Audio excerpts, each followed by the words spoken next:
Hi friends इनकी நம்ம கிச்சன்ல பாலக் பூரி ரொம்ப டேஸ்டியா எப்படி செய்யறதுன்னு பார்க்க போறோம். பாலக் பூரி பண்றது ரொம்ப ஈஸி.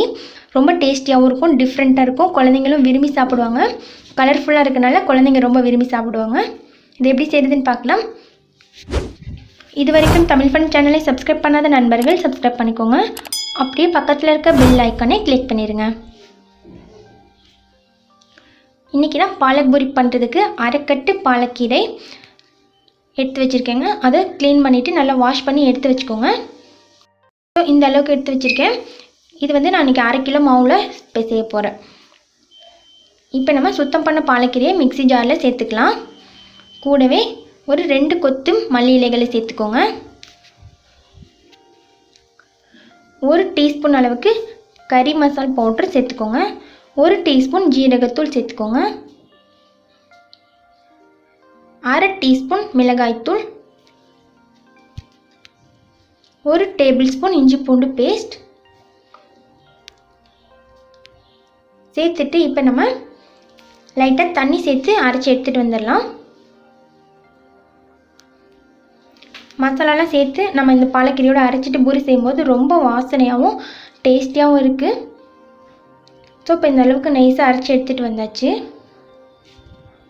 இது ஒரு பவுலில் மாற்றி வச்சுக்கலாம். இப்போ ஒரு அகலமான பாத்திரத்தில் 1/2 கிலோ அளவுக்கு கோதுமை மாவு சேர்த்துக்கிறேன்.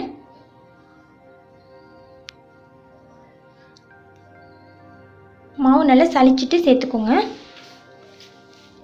கூடவே 4 டேபிள் ஸ்பூன் அளவுக்கு ரவா சேர்த்துக்கோங்க.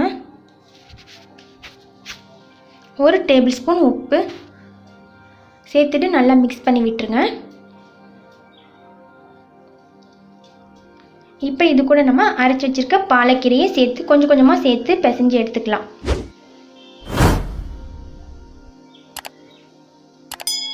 ஸோ சண்டே டைம்லலாம் நீங்கள் குழந்தைங்களுக்கு இந்த மாதிரி வீட்டில் இருக்கும்போது செஞ்சு கொடுத்தீங்கன்னா ரொம்பவே விரும்பி சாப்பிடுவாங்க. பெரியவங்களுக்குமே ரொம்ப பிடிக்கும். இப்போ எல்லாத்தையும் சேர்த்துட்டு நல்லா மிக்ஸ் பண்ணி பிசைஞ்சுக்கோங்க. தண்ணி கொஞ்சமாக சேர்த்து பிசைங்க. தண்ணி அதிகமாக சேர்த்துடாமல் நம்ம பூரி மாவு பதத்துக்கு திக்னஸாக மாவு பிசைஞ்சு எடுத்து வச்சுக்கோங்க. இப்போ இந்த அளவுக்கு நல்லா திக்காக பிசைஞ்சிட்டு ஒரு 10 நிமிஷம் போல் இந்த மாவு ஊறட்டும்.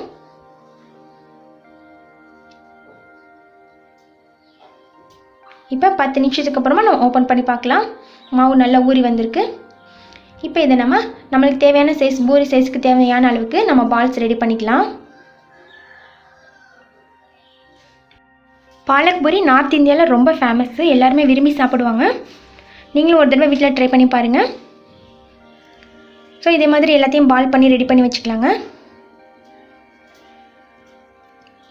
இப்போ நம்ம ரெடி பண்ண பாலை சப்பாத்தி கட்டியில் லைட்டாக மாவு போட்டு நம்ம பரட்டி எடுத்துக்கலாம்.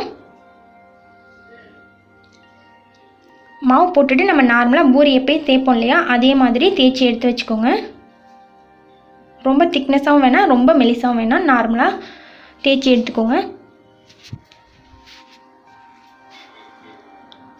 இப்போ நம்ம ஸ்டவ் ஆன் பண்ணிவிட்டு ஆயிலை நல்லா ஹீட் பண்ணிக்கோங்க. ஆயில் நல்லா ஹீட் ஆனதுக்கப்புறம் நம்ம ரெடி பண்ணி வச்சுருக்க பூரியை சேர்த்துக்கலாம். பூரி சேர்த்துட்டு லைட்டாக மேலே எண்ணெயை வந்து பூரி மேலே அள்ளி தெளிச்சிங்கன்னா நல்லா பூரி உப்பி வந்துடும், சூப்பராக வந்துடும். ரொம்ப டேஸ்டியான ஹெல்த்தியான பாலக் பூரி. கீரை சாப்பிடாத குழந்தைங்களுக்குலாம் நம்ம இதே மாதிரி பூரி செஞ்சு கொடுத்தோன்னா சூப்பராக சாப்பிடுவாங்க.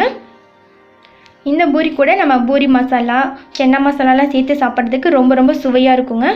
இதே மாதிரி நீங்களும் வீட்டில் ட்ரை பண்ணி பாருங்கள். இந்த வீடியோ உங்களுக்கு பிடிச்சிருந்துச்சுன்னா மறக்காமல் லைக் பண்ணி உங்கள் ஃப்ரெண்ட்ஸுக்கும் ஷேர் பண்ணுங்கள். தேங்க்யூ.